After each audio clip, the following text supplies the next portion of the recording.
Terima kasih pemirsa, Anda masih bersama kami dalam MNC News Prime dan masih membahas terkait dengan sinyal reshuffle Kabinet Jokowi yang semakin hari semakin menguat. Masih bersama kami, Bapak-Bapak, 4 narsum malam hari ini, 3 lewat atau via sambungan Zoom dan 1 berada di studio malam hari ini. Tapi lagi-lagi saya ingatkan Bapak-Bapak, kalau misalnya ingin menanggapi tanggapan satu sama lain, monggo tidak usah menunggu komando dari saya, langsung saja tanggapi. Baik, tadi Bang Hermawi, posisi Nasdem saat ini dikhawatirkan atau katakanlah kalau dilihat secara kasat mata dari warga sendiri, dari kami awak media, tampaknya sedikit harus hitung-hitungan.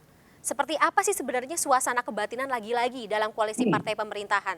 Hubungan antara presiden, hubungan antara menteri dalam parpol tersebut ini sendiri harmonis nggak sih? Ya, jadi yang pertama saya mau garis bawahi dulu pernyataan Pak Ngabalin tadi bahwa setiap partai itu punya dinamika sendiri dan punya independensi sendiri. Ketegasan yang ingin saya sampaikan bahwa komitmen kami kepada Pak Jokowi itu utuh sampai 2024. Ya, itu kami pegang teguh sebagai sebuah perjanjian yang sakral. Apa yang kami lakukan sekarang, ini kan hitungannya pasca 2024. Mengapa demikian? Pak Jokowi secara konstitusi sudah tidak mungkin dicalonkan lagi. 2 periode, Undang-Undang Dasar 45 sudah membatasi kita. Jadi independensi kami itu kami gunakan untuk menatap 2024 sampai 2029.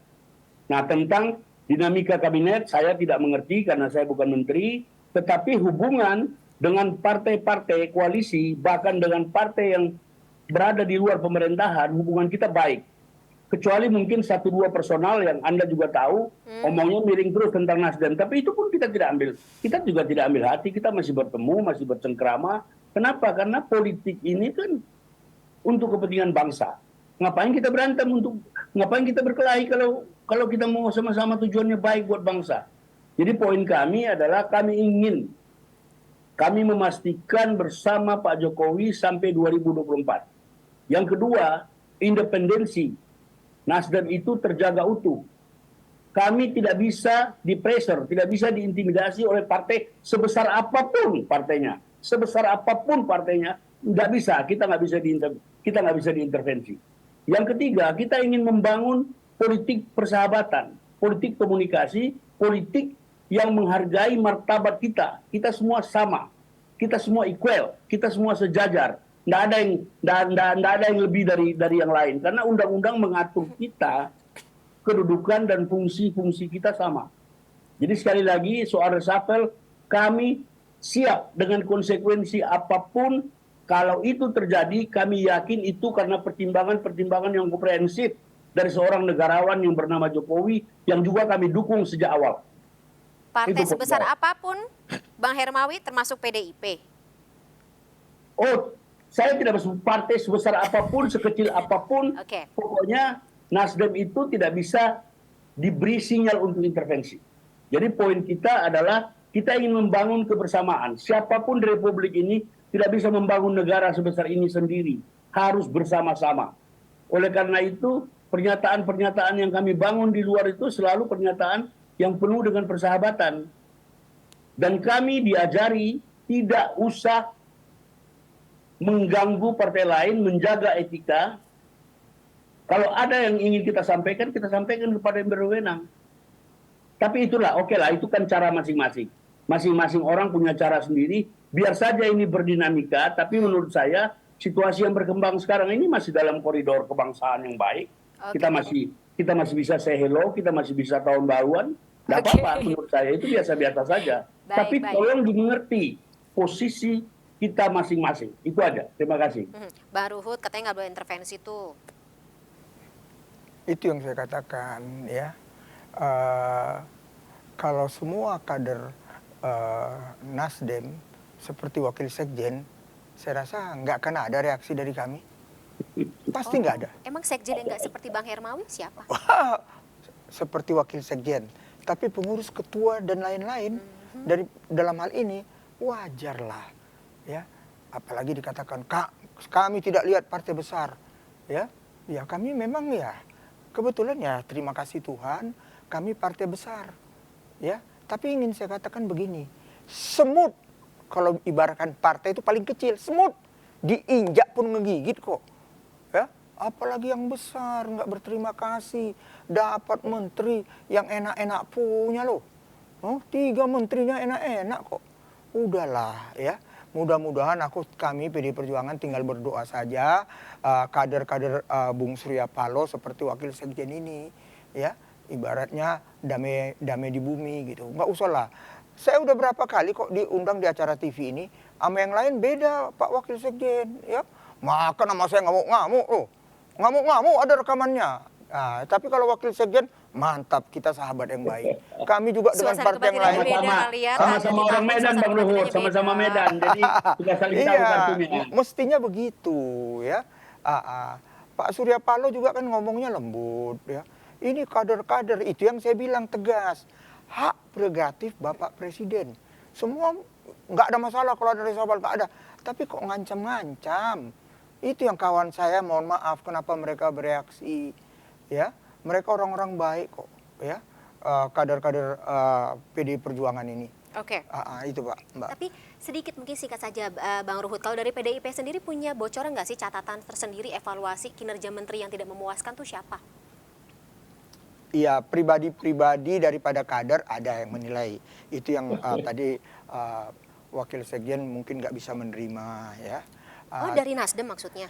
Bukan, nggak bisa menerima karena disebut namanya Oh, apa. gitu. Itu kan pribadi, bukan partai. Tapi kalau partai jujur, itu yang saya katakan. Ibu Mega saja, ketua umum kami, ya, yang mana Pak Jokowi itu kadernya anaknya, ya, kami ini semua anaknya. Kami nggak boleh cawe-cawe, beliau juga enggak kok. Oke. Di situ Ibu jaga, tolong junjung tinggi etika. Itu yang saya katakan. Kurang apa bicara Ibu Mega, udahlah negarawan yang paling paripurna. Pernah menderita di Uber-Uber, ya, teraniaya habis, ya. Tapi karena beliau dengan mental yang kuat, ya, nggak salah buah Baik. apel tidak jauh dari batangnya putri daripada Bung Karno. Baik. Bertahap tapi pasti. Sekarang wajar lah. Beliau sekarang menikmati itu. Dan kami dapat mendukung poinnya, Bang tegak Ruhut. lurus. Baik, kami dapat poinnya Bang Ruhut. Nah, kalau Bang Ali sendiri, Bang Ali, dari Presiden Joko Widodo sendiri, apakah sudah ada bocoran nih? Evaluasi pasti dilakukan secara rutin. Ada nggak yang memang katakanlah mendapat teguran atau ya sudah memang harus dievaluasi dengan diganti? Sampai saat ini tentu kita tidak tahu ya, baik di perangkat-perangkat yang melekat langsung dengan Bapak pun kami tidak tahu. Tetapi yang pasti bahwa kemesraan koalisi ini adalah wajah dari pemerintahan Presiden Joko Widodo.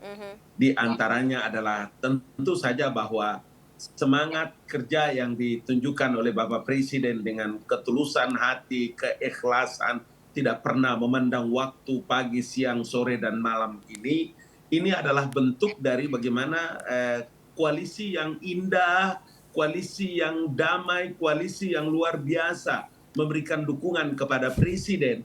Dan itu pula kita selalu berharap agar kinerja-kinerja yang dilakukan oleh Bapak Presiden dengan koalisi baik di pemerintahan ini, kemudian di partai politik, juga di DPR yang begitu hebat ini, sampai dengan sisa waktu yang beliau memimpin ini, mudah-mudahan terus mendapatkan waktu dan kesempatan dalam memberikan pelayanan terbaik kepada masyarakat. Karena itulah kami datang.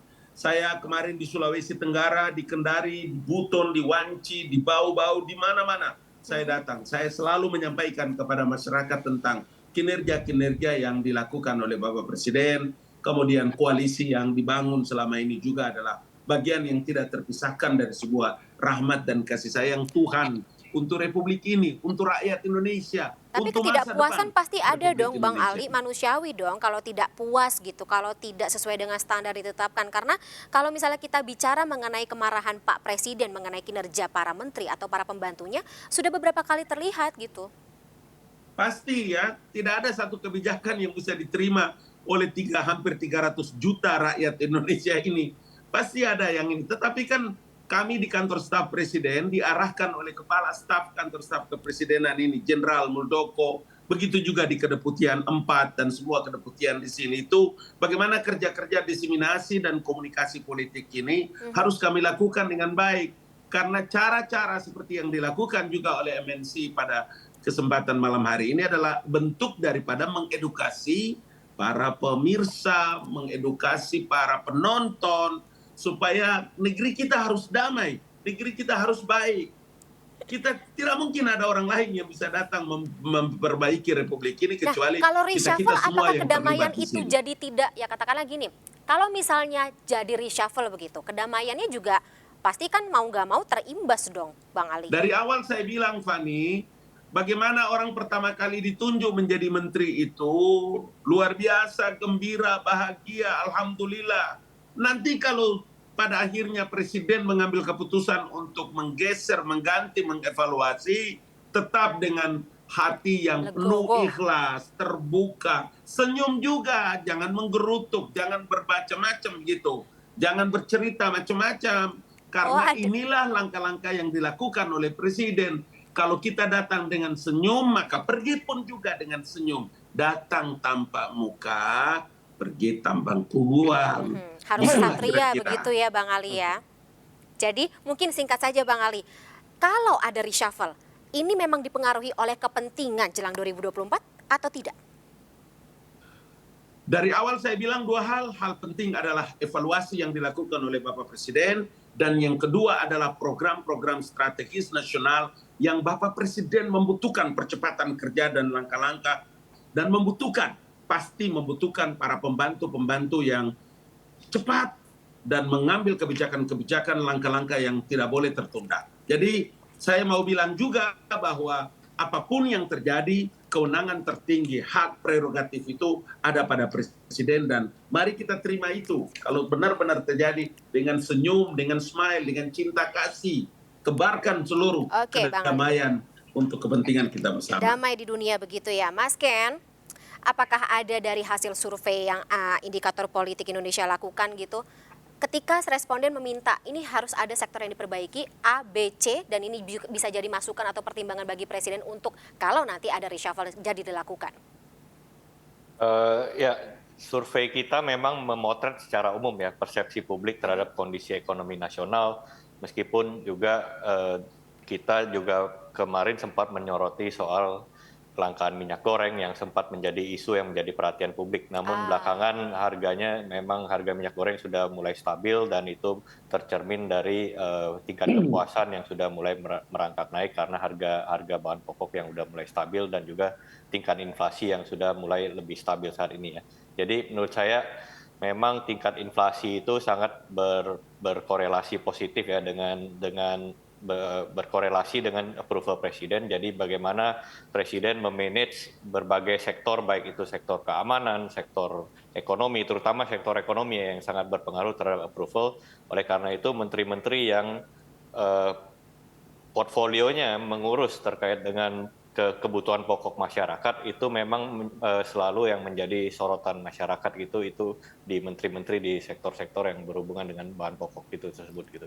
Jadi oleh karena itu memang seperti Pak Ngabalin katakan, bagaimana wajah pemerintah Pak Jokowi dengan stylenya yang ingin semuanya dengan langgam yang cepat, memang bagaimana menteri itu bisa menerjemahkan keinginan Pak Presiden sehingga bisa menuntaskan program-program yang sudah dicanangkan oleh dia. Dan tentu saja ini akan semakin sulit karena memasuki tahun politik. Masing-masing ketua partai tentu sudah mempunyai kalkulasi sendiri-sendiri ya, bagaimana survival of the party in the next legislative election juga menjadi pertimbangan gitu. Baik Mas Ken. Berarti kita akan tunggu seperti apa hasil survei dari Indikator Politik Indonesia berikutnya terkait dengan hal ini, atau pasca reshuffle mungkin ada hasil yang lain lagi.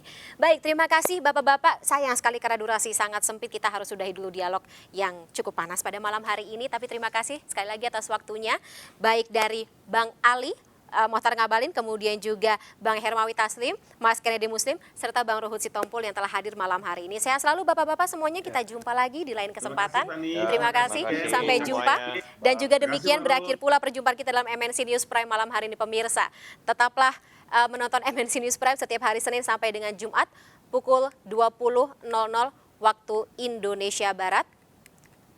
Baik, mari berbagi pemirsa bersama dengan MNC Peduli melalui link yang ada di bawah atau di tempat layar Anda melihat saat ini. Kemudian juga mungkin scan kris yang juga tertera di layar Anda malam hari ini pemirsa. Terima kasih, saya Fani Imaniar, sekali lagi mengucapkan terima kasih, sampai jumpa, selamat malam.